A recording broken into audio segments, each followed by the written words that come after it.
लोकसभा और राज्यसभा के निर्वाचित सदस्य, राज्यों की विधानसभा के निर्वाचित सदस्य, दिल्ली और पुडुचेरी विधानसभा के निर्वाचित सदस्य, ये इसमें क्या लेंगे, भाग लेंगे और राष्ट्रपति का चुनाव करेंगे। ये तो रहा आपका 54। अब हम 55 में चलते हैं। अनुच्छेद 55।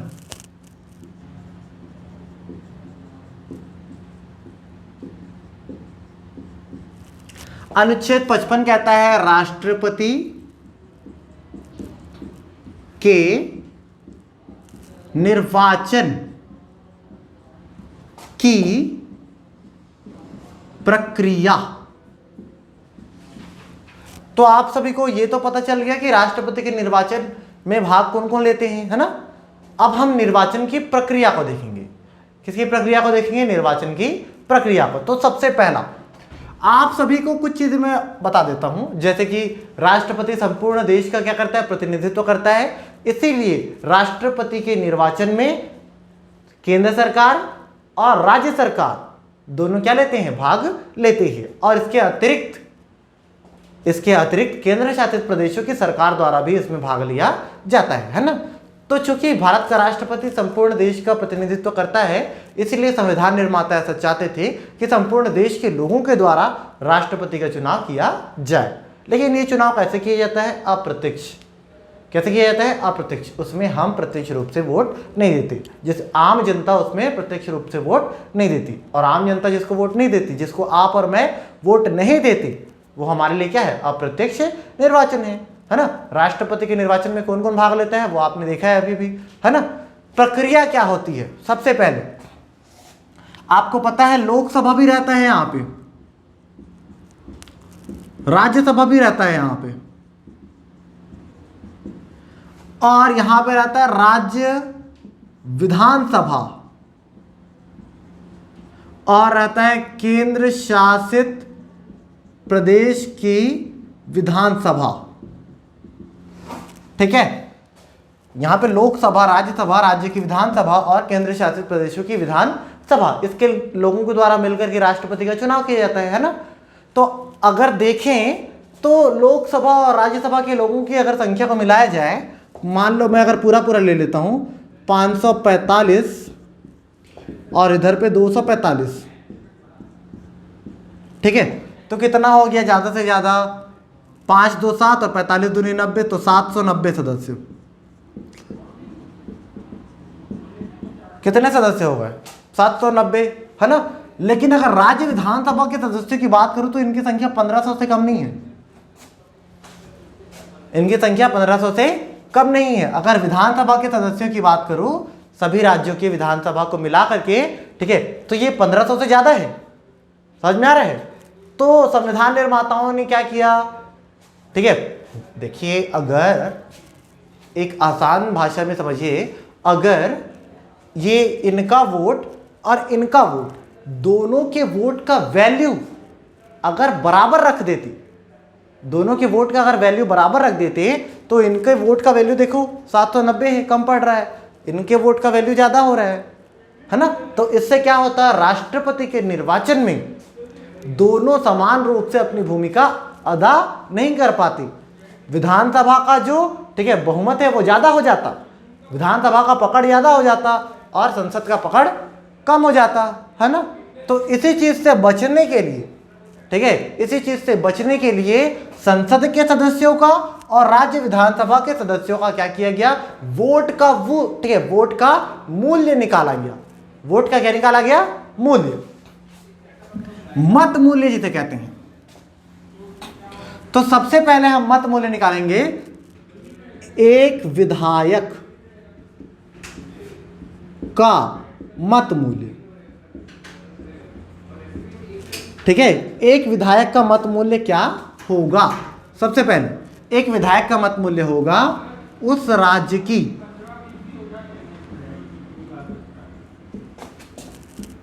कुल जनसंख्या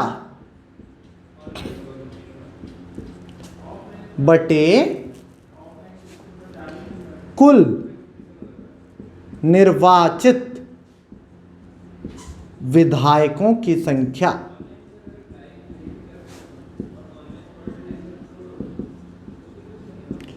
गुणित 1/1000। ठीक है, तो ये फॉर्मूला है एक विधायक के मत मूल्य को निकालने का। इससे हम क्या करेंगे, एक विधायक का मत मूल्य निकालेंगे।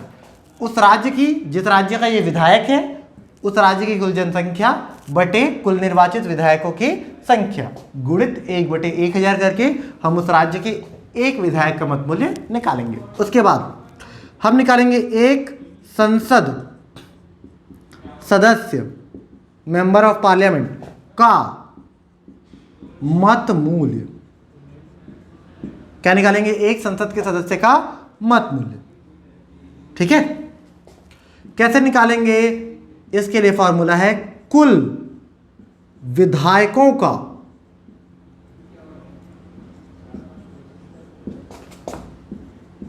मत मूल्य डिवाइड बाय संसद के कुल निर्वाचित विधायकों की संख्या। इससे क्या निकल जाएगा, एक संसद के सदस्य का मत मूल्य। तो हमको अगर एक संसद के सदस्य का मत मूल्य निकालना है तो हम क्या करेंगे, भारत के जितने भी विधायक हैं उन सभी का मत मूल्य ऊपर में रखेंगे और भारत के जितने भी निर्वाचित संसद के सदस्य हैं उनकी संख्या को हम नीचे में रखेंगे और दोनों को आपस में क्या दे देंगे, भाग दे देंगे। उससे हमारे पास निकल के आ जाएगा एक संसद सदस्य के मत मूल्य। तो हमारे पास, ठीक है, संसद के एक सदस्य का मत मूल्य निकल के आ गया है और संसद और विधायक के एक मुक्त, ठीक है, या फिर हम कह सकते हैं विधानसभा के एक सदस्य का मत मूल्य निकल के हमारे पास आ गया है। ठीक है, मत मूल्य हमने क्यों निकाला है, ताकि दोनों की भागीदारी, विधायकों की भी और संसद के सदस्यों की भी, दोनों की भागीदारी राष्ट्रपति के निर्वाचन में समान रूप से हो। समझ में आ रहा है? अच्छा, तो राष्ट्रपति के निर्वाचन में सबसे पहले विधायक का मत मूल्य निर्धारित हुआ, संसद के सदस्यों का मत मूल्य निर्धारित हुआ। एक चीज और होगा, यहां पे लिख देता हूं, जीत के लिए एक न्यूनतम कोटा होगा।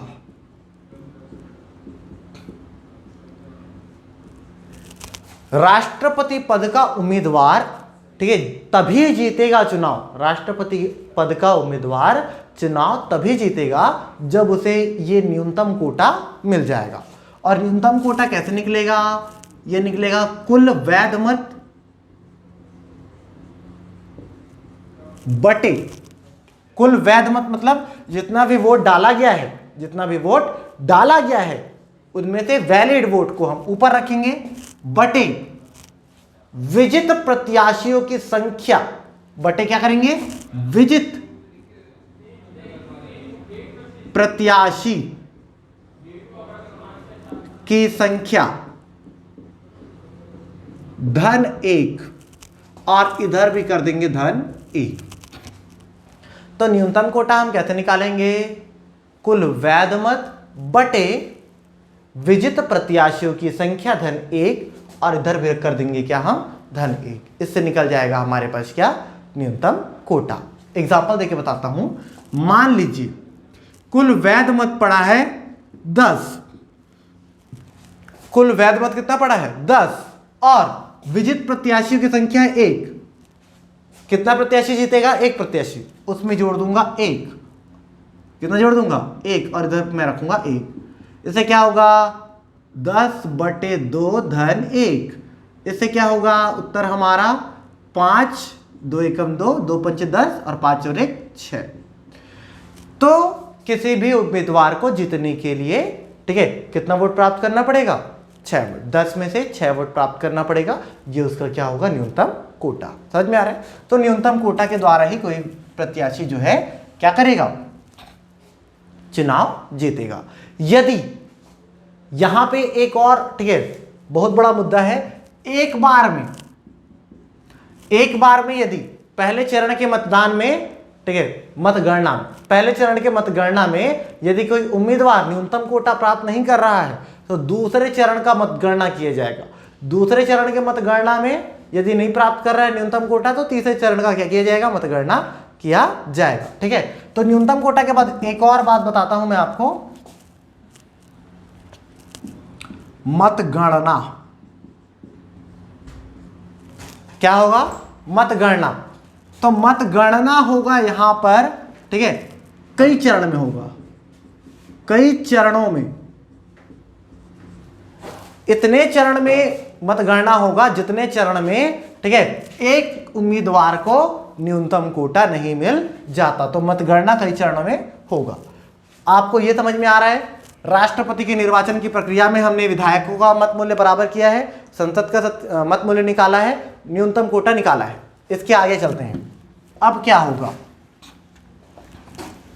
मतगणना। मतगणना अनेक चरणों में होगा। तब तक मतगणना होगा जब तक कोई एक उम्मीदवार न्यूनतम कोटा को प्राप्त नहीं कर लेता। एग्जाम्पल के थ्रू बताता हूं मैं, ठीक है, उदाहरण।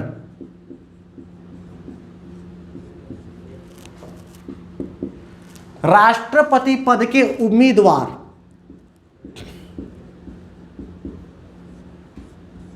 4 उम्मीदवार हैं मेरे पास। मैं चारों का नाम लिख देता हूं। पहला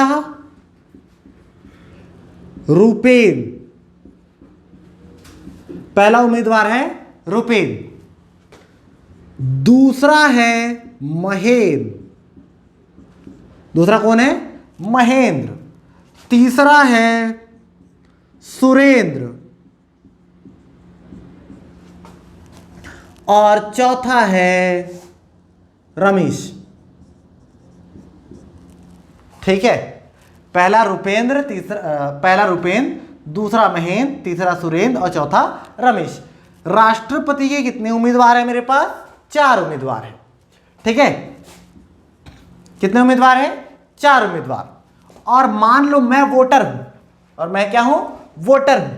तो मैं वोट दूंगा इनको वरीयता के क्रम में। क्या दूंगा? वरीयता के क्रम में वोट दूंगा। ठीक है, तो मैं अगर अकेला वोटर हूं और मेरे सामने कितने उम्मीदवार हैं? 4 उम्मीदवार, तो मैं अकेला वोटर कितना वोट दूंगा? 4 वोट दूंगा। तो 4 वोट मैं वरीयता के क्रम में दूंगा। जैसे कि मान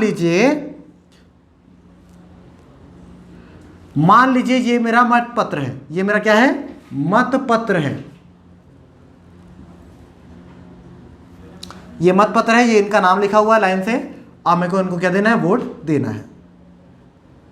तो मैं वरीयता के क्रम में इनको क्या दूंगा? मत दूंगा। मान लीजिए सुरेंद्र मेरे को पसंद है पहले नंबर पर, सबसे ज्यादा पसंद कौन है मेरे को? सुरेंद्र। तो इसको नंबर कौन सा दिया? पहला। दूसरे नंबर पर मेरे को पसंद है कौन? रुपेंद्र। तो मैं इसको कौन सा नंबर दूंगा? दूसरा। तीसरे नंबर पे मान लो मेरे को रमेश पसंद है, तो किसका नंबर दूंगा? तीसरा। और चौथे नंबर पे मेरे को पसंद है कौन? महेंद्र। तो मैं इसको कौन सा नंबर दूंगा? चौथा। तो ये मैंने किस क्रम में वोट दिया है? वरीयता। ठीक है, कैसे दिया है? वरीयता के क्रम में वोट दिया है। मतलब पहले मैं सुरेंद्र को पसंद करता हूं, दूसरा मैं किसको पसंद करता हूं? रुपेंद्र को। तीसरा पसंद करता हूं मैं किसको करता हूं? रमेश को। और चौथे नंबर पर पसंद करता हूं किसको?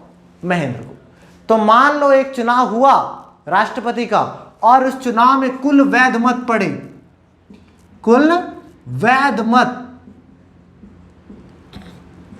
मोस्ट इंपॉर्टेंट, मान लो 20,000 राष्ट्रपति के उम्मीदवार। ठीक है, राष्ट्रपति के चुनाव में कुल वैध मत कितना पड़ा? 20,000। तो न्यूनतम कोटा सबसे पहले निकलेगा। न्यूनतम कोटा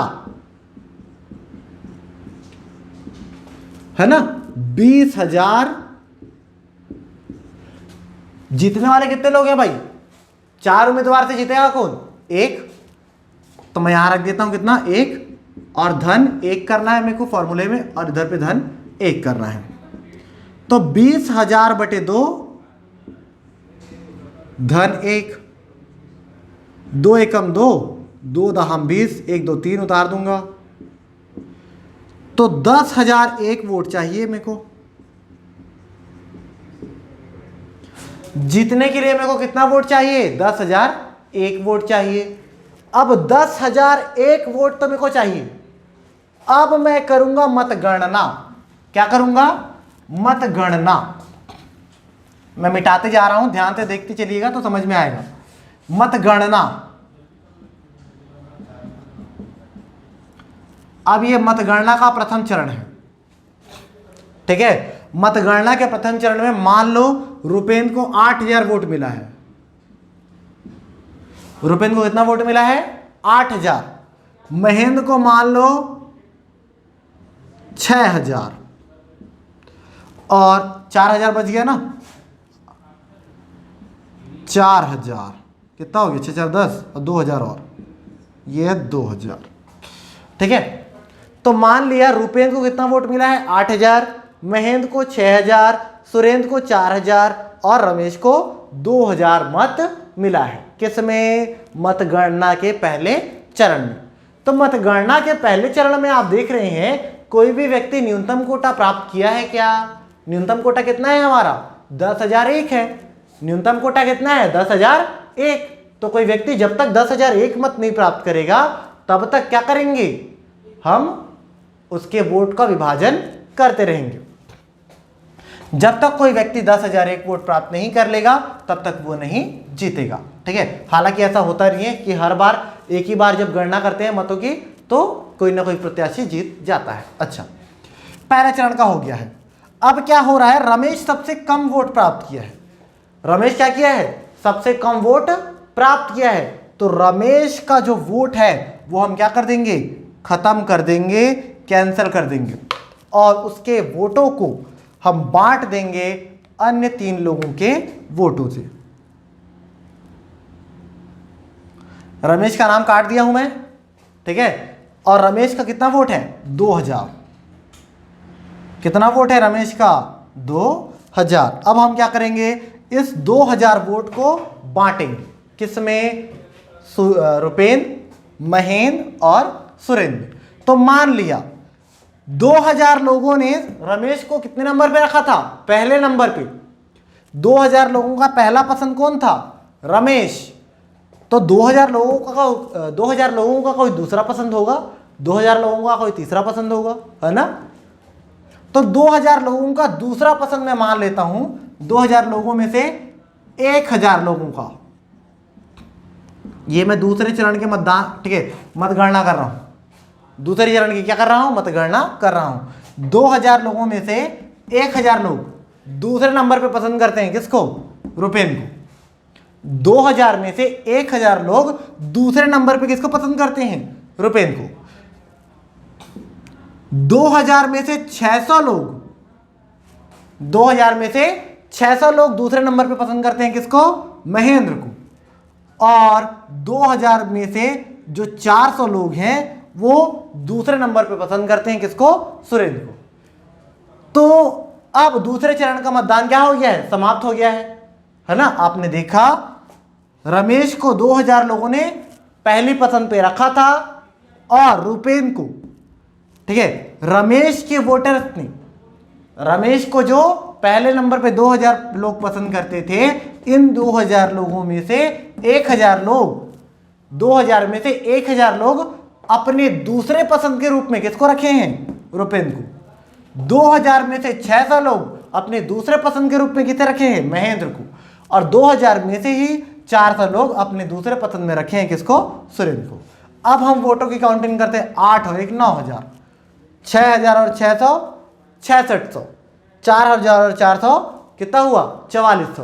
तो अभी भी कोई व्यक्ति न्यूनतम कोटा प्राप्त किया है क्या? न्यूनतम कोटा अभी तक कोई व्यक्ति प्राप्त नहीं किया है। अब देखो रमेश कट गया है, अब कौन बचा है? सबसे कम किसको मिला है? सुरेंद्र को। तो अब सुरेंद्र के पास टोटल कितना वोट है? 4400। अब हम इस 4400 को बांटेंगे और सुरेंद्र का नाम काट देंगे क्योंकि सुरेंद्र को सबसे कम मत मिला है। अब क्या होगा? तीसरे चरण का मतगणना चालू होगा। कौन से नंबर का मतगणना है? तीसरे नंबर का।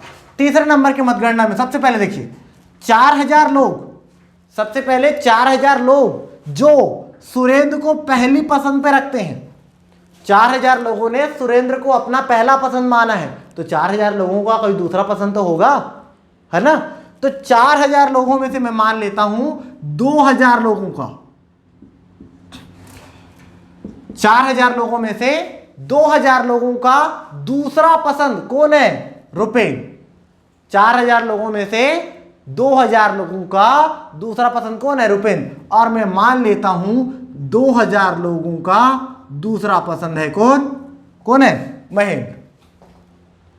ठीक है, तो 4000 लोगों में से 2000 लोगों ने रुपेंद्र को अपने दूसरे पसंद पे रखा है और 4000 लोगों में से ही 2000 लोगों ने महेंद्र को अपने दूसरे पसंद पे रखा है। अब बच गए कौन? 400 लोग, है ना। ये जो 400 लोग वो हैं जो इस सुरेंद्र को दूसरे नंबर पर पसंद करते हैं। 4000 लोग वो लोग हैं जो रुपेंद्र को दूसरे नंबर पे पसंद करते हैं। तो रुपेंद्र को तो दूसरे नंबर पर पसंद करते हैं ना, तो तीसरे नंबर पे किसी न किसी को पसंद करते होंगे। तो यहां पे मैं मान लेता हूं 300। 4000 में से 300 लोगों ने 4000 में से 300 लोगों ने अपने तीसरे पसंद के रूप में किसको रखा है? रुपेंद्र को रखा है। और 100 लोगों ने अपने तीसरे पसंद के रूप में किसे रखा है? किसे रखा है? महेंद्र को रखा है। अब मैं काउंट करता हूं 8000, 9000, 10 और 11000, 11300। तो रुपेंद्र के पास तीसरे चरण के दौरान कितना वोट आ गया है? 11300 वोट आ गया है ना। और ये जो महेंद्र है इसके पास कितना वोट आ गया है? 6600 और 2000, मतलब 6 2 8 और 6, ठीक है, 86 और 1 8700, मतलब 8700। तो आप देख रहे हैं न्यूनतम कोटा हमको कितना चाहिए था? 10,001 वोट चाहिए था, लेकिन रुपेंद्र को तीसरे चरण के मतदान के दौरान कितना मिल गया है?